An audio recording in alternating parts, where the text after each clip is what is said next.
Second Life is not a game. It is a multi-user virtual environment. It doesn't have points or scores. It doesn't have winners or losers. Oh, it has losers. I signed up for Second Life about a year ago. Back then, my life was so great that I literally wanted a second one.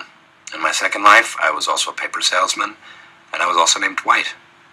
Absolutely everything was the same, except I could fly. Virtual worlds and simulations are not like real life at all.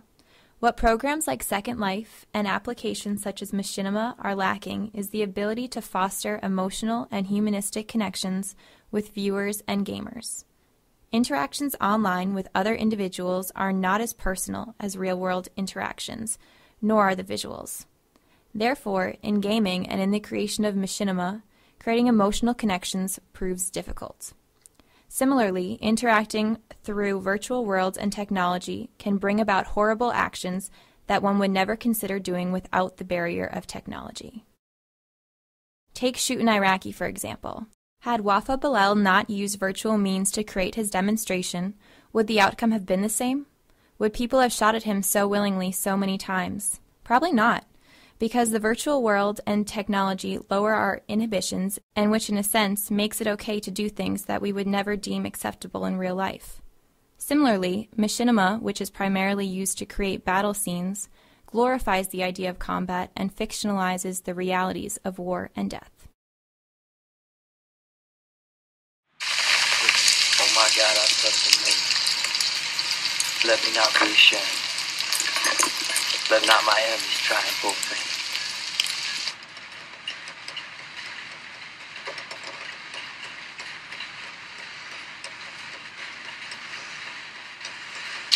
Copy it!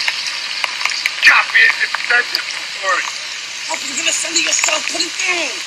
I Stop, see it. blood! Fuck, I see it.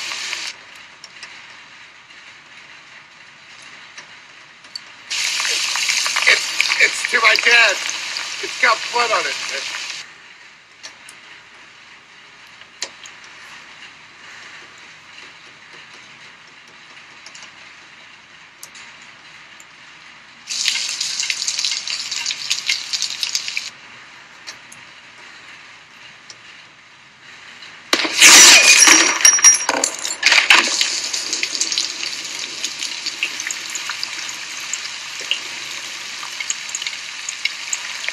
We got him. Stay down.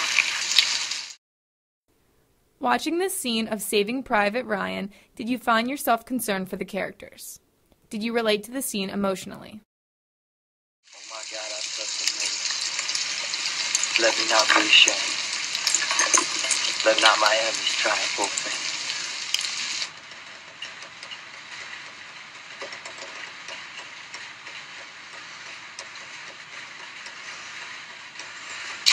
Copy it!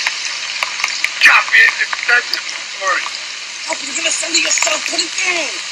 I Stop, see it. blood! Fuck, I see it.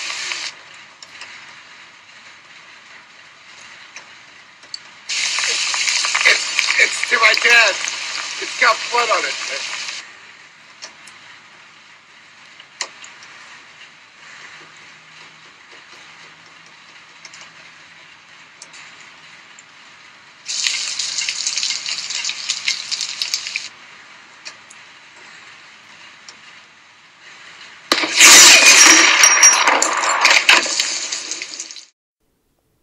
How about now? Did you experience the same amount of emotional connection the second time around? As you've experienced, it is easier to develop an emotional connection with real people and realistic simulations than it is to develop connections with computer-generated characters.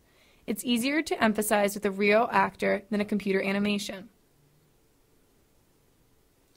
One reason for that emotional disconnect is the concept of the uncanny valley effect.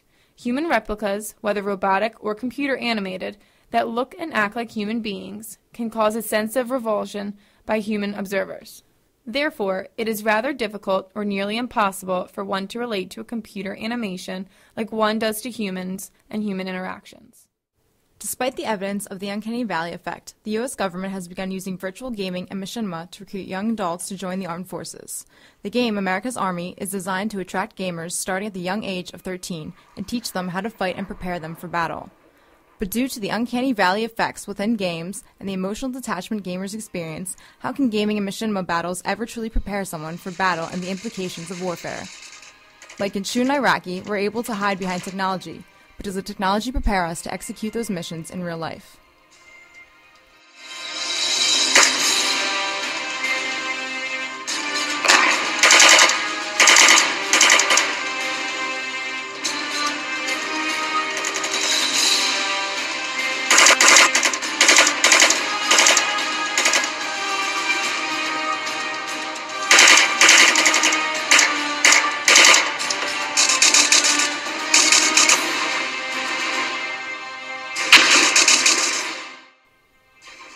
People fail to think about the major differences between virtual game simulations and real life. In virtual warfare, you can kill fellow players without any repercussions. While watching and partaking in virtual battles may seem fun, in the real world, battles seriously impact the lives of people involved.